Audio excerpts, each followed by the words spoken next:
AphasiaAccess envisions a world where healthcare providers, businesses, and community leaders all know the tools that help people with aphasia navigate life, whether that life exists in acute or rehabilitation care, ongoing services, or community life in general. In the first few days after a stroke, everyone needs information regarding their health.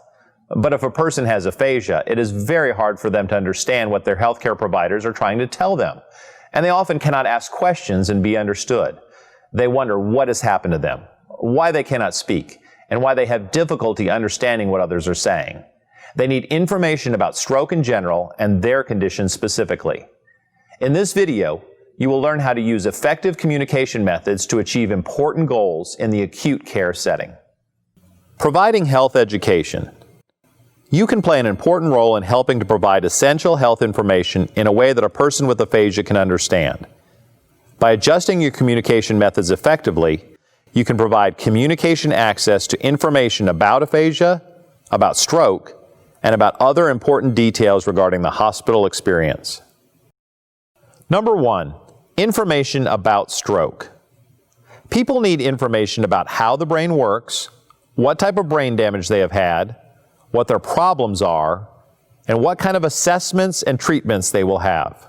Number 2, information about the brain damage. You can help the person with aphasia to understand what has happened to their brain and a bit about how the brain works. You may want to use aphasia-friendly illustrations to help explain this complex topic. So let me explain a little bit to you. You know that the stroke affects the brain. Did you know that? Yeah. That's now Now you have a bit of an idea. Okay. Okay. So that's not a surprise because Yes. the left side of your brain, it's doing the work for the right side of the body for movement, okay? But I want to talk to you about the left side of the brain and how that is involved with communication. Number 3, information about tests and treatments. People with aphasia are often not aware of what type of tests and treatments that they will be experiencing. You can help by giving them the important information in a way that they can understand. So what it is, they call it an MRI, and it's a scan of the brain. You go into a machine like that, they put you in. It's not dangerous. It's okay, it's no danger, right? But it does feel a little bit tight in there, okay? So just warning you, you might feel a little bit stuck, but it is safe. There is no danger to it, all right? Number 4, establishing informed consent. The process for getting permission before conducting healthcare intervention is more difficult for the person with aphasia. It is important to use effective communication strategies and graphic materials to ensure understanding of the information. Do you have any questions? It's like an X-ray. It's like an X-ray. You know what an X-ray is? But it takes your whole body and goes slowly through the machine. Is that okay? I know. So is that all right with you? Yes. Okay. Do you have any other questions about that? No. Nothing. Nothing. Okay. Okay. So it's okay with you, and you know what it's about. So I'm going to ask you if you don't mind, and I'm going to give you a copy. You can take this home. You go home to your ward. When your wife comes, you can show her. Okay. So if you can sign, how is the writing? Can you sign your name?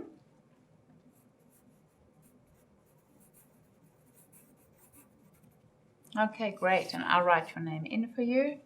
Number 5, information about aphasia. The condition of aphasia is mysterious and frightening. Your information is an important element in ensuring that the person understands what has happened to them and feels supported in their hospital experience. There are a number of key topics that you will want to discuss. Starting the rehabilitation process. While the time in acute care is limited, you can set the stage for positive rehabilitation experience by introducing a number of important concepts in the early days. Competence. People with aphasia are often treated as though they are no longer intelligent.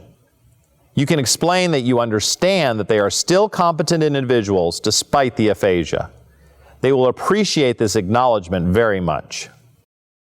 I've just given you a new word, and the new word is aphasia, right? But there's lots of good news about aphasia. Even though it's so hard to talk, we know that you're intelligent. Do you agree? Right now, you're not feeling so intelligent, right? When you can't speak, it's hard to show that. Okay. But we know that you're intelligent. We know that you know what you want. Okay. You're competent. You're competent. And you can make your own decisions. Changes in speech, listening, reading, and writing.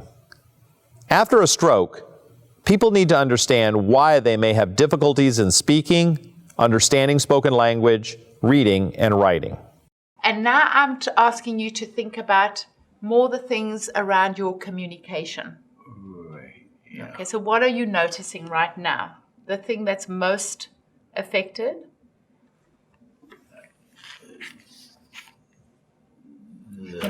Talking. Yeah. Talking. Yeah. Talking. Okay. Yeah. It must be really frustrating. Yeah. Yeah. Yeah. Okay. Have you noticed that reading is difficult?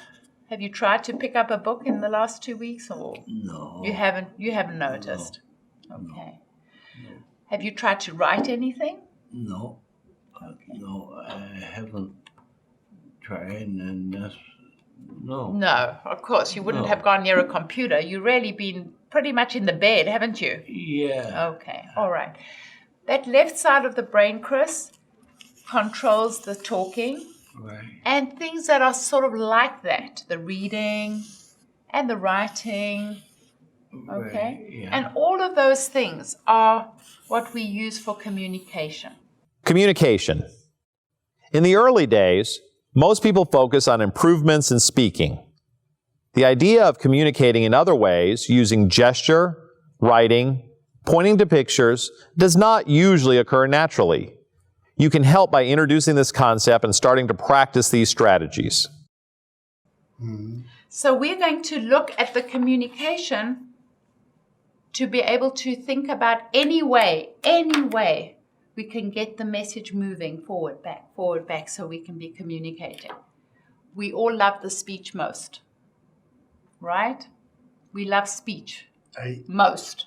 I know. But we're going to think about communication in lots of different ways and work on the speech, okay? Understanding the recovery pathway. People need to know about what to expect as they recover from the stroke, and aphasia makes it hard for them to get this information.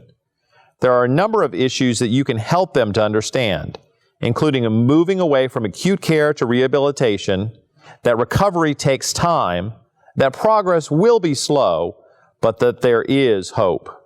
Acute care to rehabilitation. You can explain the future transition from acute care to the rehabilitation setting. Right now you're in the hospital. Right now you're in the hospital, and soon, hopefully, you're going to be moved. Mm-hmm. And from the hospital, you're going to go into rehab,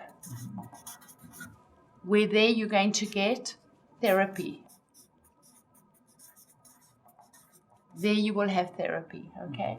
But right now in the hospital, you're only going to see me for maybe 1 or 2 weeks. And hopefully you're going to get stronger and stronger. Okay, this is just the beginning. And then you'll move into rehab. Okay, so right now, this is where we are, all right? Recovery takes time. You can explain how the recovery process takes a lot of time. See that? That says January, that says February, March, April. You know what one needs? One needs to have a lot of patience. One needs to not look at the clock. You can't look at the clock, okay? The brain is a very, very complicated engine. And when something happens and the brain function changes, the fixing tends to be very slow. Telling one's story of the stroke. Most people want to tell others about their experience of having a stroke.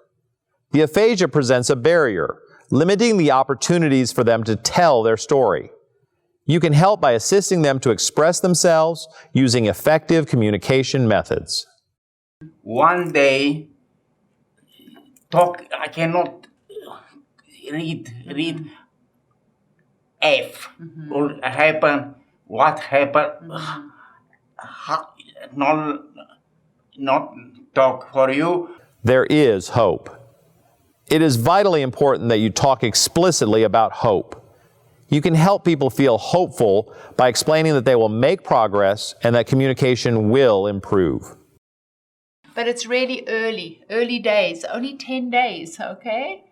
I know. So all I can say to you is, Richard, try not to worry too much.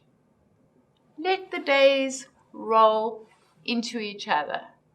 Rather you wait for a month and then think, look what I've got back, right? Because you see, the brain is changing. Every day the brain is still changing.